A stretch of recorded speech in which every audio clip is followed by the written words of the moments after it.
All India मजलिस इत्तेहादुल मुस्लिमीन के राष्ट्रीय अध्यक्ष बैरिस्टर असदुद्दीन ओवैसी ने रमज़ान के पाक महीने में लोगों से खिताब की और साथ ही साथ रमज़ान के महीने पर रोशनी डाली। खास आपको हम दिखा रहे हैं कि इस वक्त बैरिस्टर असदुद्दीन ओवैसी साहब रमज़ान के इस पाक महीने में लोगों को संबोधित करते हुए क्या कहा। इस माह मुबारक में अल्लाह सुब्हाना व तआला ने कुरान करीम को नाजिल किया और इस माह मुबारक में अल्लाह सुब्हाना व तआला ने हम तमाम को ये हुक्म फरमाया कि रोज़ा रखो। और हदीस शरीफ में आया कि रोज़ा एक मुसलमान के लिए, एक रोज़दार के लिए ढाल का काम करती है। उलमा इकराम ने इस हदीस शरीफ के ताल्लुक़ से फरमाया कि ढाल का काम ये होता है कि दुश्मन के वार से आपको बचाए, एक सिपाही को, फौजी को बचाए। तो रमज़ान में रोज़ा रखना हमारे लिए एक ढाल है और वो हमको हमारे नफ्स की शरारत से और शैतान के वसवसों से हमको बचाता है। दूसरी हदीस शरीफ जो उलमा इकराम की ज़बानों से मैंने उनके पैरों के पास बैठ कर सुनी कि एक मरतबा अल्लाह के रसूल सल्लल्लाहु अलैहि वसल्लम खुतबा देने के लिए मिंबर के पहले कदम पर अपना कदम मुबारक रखा और आमीन कहा। इस तरह अल्लाह के रसूल सल्लल्लाहु अलैहि वसल्लम ने 3 मरतबा आमीन कहा। सहाबा इकराम ने अल्लाह के रसूल सल्लल्लाहु अलैहि वसल्लम से, रहमतुल आलमीन से बाद में पूछा कि या रसूलल्लाह सल्लल्लाहु अलैहि वसल्लम, आपने 3 मरतबा आमीन क्यों कहा? तो रसूलुल्लाह सल्लल्लाहु अलैहि वसल्लम ने इरशाद फरमाया कि मैंने पहली मरतबा आमीन इसलिए कहा कि जिब्रील अमी मेरे पास खड़े थे और उन्होंने दुआ की कि या अल्लाह, वो शख्स हलाक हो जाए जिसने रमज़ान को पाया और अपने गुनाहों की मग़फ़िरत अल्लाह से नहीं करवा ली। मेरे अज़ीज़ दोस्तों और बुज़ुर्गों, मेरे इज़्ज़तदार माँ और बहनों, और ख़ास तौर से मेरे गयूर नौजवान साथियों, आप खुद अंदाज़ा लगाइए कि अल्लाह के रसूल सल्लल्लाहु अलैहि वसल्लम आमीन कह रहे हैं। माह रमज़ान की अहमियत, उसकी क़द्र व मंज़िलत समझने के लिए हम तमाम के लिए काफ़ी है कि दुआ करने वाले सैयदुल मलाइका हैं। हज़रत जिब्रील अलैहिस्सलाम दुआ कर रहे हैं कि या अल्लाह, उस शख्स को हलाक कर दे जिसने रमज़ान को पाया और अपने गुनाहों की मग़फ़िरत अल्लाह से नहीं करवा ली। और उस दुआ कि आमीन कौन कह रहे हैं? वो हैं अल्लाह के रसूल सैयदुल अंबिया मोहम्मद मुस्तफ़ा सल्लल्लाहु अलैहि वसल्लम, इमामुल अंबिया। तो इसलिए बहुत ज़रूरी है कि हम इस माह मुबारक की कदर करें। अगर किसी ने बदकिस्मती से इस माह मुबारक में रोज़े नहीं रखे या किसी ने अपने आप को दीन से जिस तरह वाबस्ता करने का ये माह मुबारक का मुतालबा है, तकाज़ा है, नहीं कर सके, अभी भी हमारे पास वक्त है। मेरे अज़ीज़ दोस्तों और बुज़ुर्गों, हम तमाम रुजू अल्लाह हो जाएं और इस माह मुबारक की कदर करें। दूसरी मरतबा अल्लाह के रसूल सल्लल्लाहु अलैहि वसल्लम ने फरमाया कि मैंने आमीन इसलिए कही कि जिब्रील अमी ने दुआ की कि हलाक हो जाए वो शख्स कि जिस महफिल में मोहम्मद मुस्तफ़ा सल्लल्लाहु अलैहि वसल्लम का ज़िक्र हो और उसने रसूलुल्लाह सल्लल्लाहु अलैहि वसल्लम पर दुरूद व सलाम के नज़राने ना पेश किया हो। तो अल्लाहुम्मा सल्लि अला सय्यिदना मुहम्मद अब्दिक रसूलिक नबी उम्मी व आलिहि सहाबिहि वसल्लम। तीसरी मरतबा रसूलुल्लाह सल्लल्लाहु अलैहि वसल्लम ने फरमाया कि मैंने आमीन इसलिए कही कि हज़रत जिब्रील अमी ने दुआ की कि हलाक हो जाए वह शख्स जिसके ज़ईफ़ माँ बाप ज़िंदा हैं और उसने उनकी खिदमत नहीं की। तो मेरे अज़ीज़ दोस्तों, मेरे गयूर नौजवान साथियों, मेरी माँ और बहनों, इस माह मुबारक की कदर करिए। اللہ کے رسول صلی اللہ علیہ وسلم حضرت جبرائیل کی دعا پر آمین کہہ رہے ہیں کہ جس نے رمضان کو پایا اور اس نے اپنے گناہوں کی مغفرت نہیں کروا لی۔ اسی لیے میرے عزیز دوستوں اور بزرگوں، اس ماہ مبارک میں حدیث شریف میں آیا کہ حشر کا جب میدان ہوگا اور تمام اللہ سبحانہ و تعالی اپنی شان کے مطابق ہر ایک کے اعمال کا حساب کتاب کرے گا، اور اگر کوئی شخص کسی کا حق تلفی کیا ہے تو اللہ سبحانہ و تعالی جس پر کسی نے کسی کا حق چھینا ہے، اس شخص کے نیکیاں جس کا ہم نے اس کا حق چھینا ہے اس کے اکاؤنٹ میں اللہ سبحانہ و تعالی ڈالتا رہے گا۔ اس کی نمازیں چلے جائیں گے اگر نماز پڑھتا تھا مگر اس نے کسی کا حق مارا، اس کے صدقات چلے جائیں گے، اس کی نیکیاں چلے جائیں گی جس کے اوپر اس نے ظلم کیا تھا،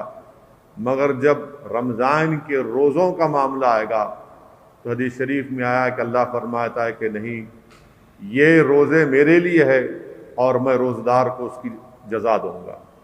تو اس لیے میرے عزیز دوستوں اور بزرگوں، اس ماہ مبارک میں اللہ ہم کو توفیق اگر دیتا ہے روزہ رکھنے کی، تو علماء اکرام نے فرمایا، میں نے ان کے مبارک زبانوں سے سنا کہ روزہ صرف بھوکا رہنے کا نام نہیں ہے۔ اگر کوئی روزہ دار ہے تو اس کو اپنے آنکھ کی حفاظت کرنا پڑے گا، اپنے زبان کی حفاظت کرنا پڑے گا، اپنے کان کی حفاظت کرنا پڑے گا، اپنے ہاتھ اور پیر کی حفاظت کرنا پڑے گا۔ صرف بھوکا رہنے سے روزہ نہیں ہو جاتا، بلکہ روزے کا جو صحیح روحانی اور ایمانی آپ کو اس کا لطف اٹھانا ہے، اس کا مزہ آنا ہے اور اس کا فائدہ ہونا ہے، تو ضروری ہے کہ حدیث شریف میں آیا کہ ہم اپنے آنکھ، زبان، کان، ہاتھ اور پیر کی حفاظت کریں۔ تیسری بات یہ ہے کہ اللہ سبحانہ و تعالیٰ نے اس ماہ مبارک میں قرآن کریم کو نازل کیا۔ علماء کرام نے فرمایا کہ اللہ سبحانہ و تعالیٰ نے جس زمانے میں اپنے رسولوں کو، نبیوں کو بھیجا تو اللہ نے ان کو معجزات عطا کیے۔ جس زمانے میں جس چیز کا بڑا زور تھا اس کے مطابق اللہ سبحانہ و تعالیٰ نے اپنے نبیوں کو اور اپنے رسولوں کو معجزات عطا کیے، اور قرآن کریم محمد مصطفیٰ صلی اللہ علیہ وسلم کا سب سے بڑا معجزہ ہے، اور ایسا دائمی ابدی معجزہ ہے کہ یہ معجزہ صبح قیامت تک باقی رہے گا۔ تو جس زمانے میں حضرت موسیٰ علیہ السلام کو اللہ نے بھیجایا، اس زمانے میں جادوگروں کا، جادوؤں کا بڑا زور تھا، تو اللہ سبحانہ و تعالیٰ نے حضرت موسیٰ علیہ السلام کو عصائے موسیٰ دیا، اور اس کے سامنے تمام جادوگروں کا جادو بے بس ہو جاتا تھا۔ جس زمانے میں اللہ سبحانہ و تعالیٰ نے حضرت عیسیٰ علیہ السلام کو بھیجا، وہ زمانہ فن طب کا عروج کا زمانہ تھا، تو اللہ سبحانہ و تعالیٰ نے حضرت عیسیٰ کو یہ معجزہ دیا کہ جب حضرت عیسیٰ علیہ السلام کسی اندھے کی آنکھ پر اپنا ہاتھ رکھتے تو اس کی آنکھوں میں بینائی آ جاتی۔ جس زمانے میں اللہ سبحانہ و تعالیٰ نے محمد مصطفیٰ صلی اللہ علیہ وسلم رحمۃ العالمین کو بھیجا، وہ زمانہ عربوں کو فصاحت اور بلاغت کا، عربوں کو اپنی زبان پر بڑا فخر تھا، وہ ساری دنیا کو عجمی، گونگی سمجھتے تھے، تو اللہ سبحانہ و تعالیٰ نے فصاحت اور بلاغت کا شاہکار قرآن کریم محمد مصطفیٰ صلی اللہ علیہ وسلم کو دیا، اور آپ کے ذریعے سے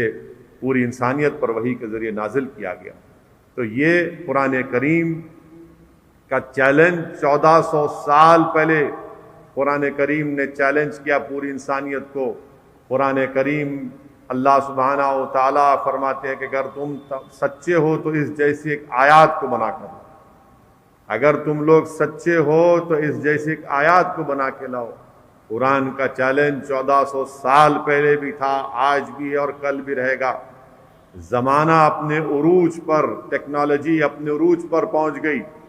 مگر کوئی اس قرآن جیسے آیات نہیں بنا پایا۔ आज इंसानियत चांद पर जाकर खाक छान रही है,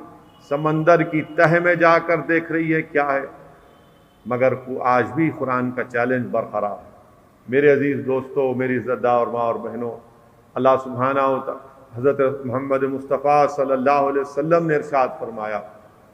कि अल्लाह कौमों को कुरान से उरूज भी देगा और उससे उनको रुस्वा भी करेगा। रसूल अल्लाह सल्लल्लाहु अलैहि वसल्लम ने इरशाद फरमाया कि जिसने कुरान को पेशवा बनाया वो कुरान उसको जन्नत में लेकर जाएगा।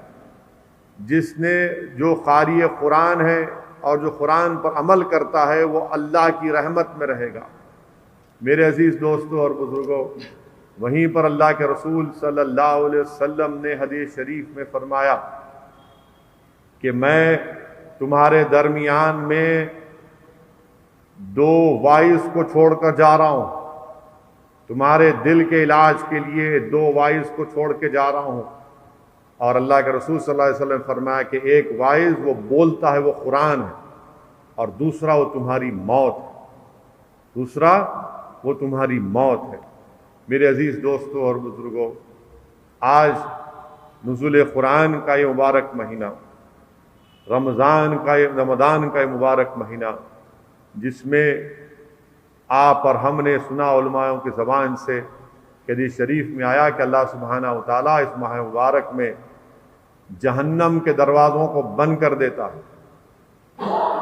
शैतान को जंजीरों से जकड़ दिया जाता है, और इस माह मुबारक की हर रात में अगर अल्लाह को कोई बंदा उठकर शब बेदारी करता है, तहज्जुद की नमाज पढ़ता है और अल्लाह से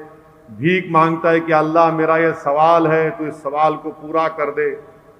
तो रसूल अल्लाह सल्लल्लाहु अलैहि वसल्लम ने फरमाया कि अल्लाह सुब्हानहू व तआला उस सवाल करने वाले के सवाल को पूरा करता है।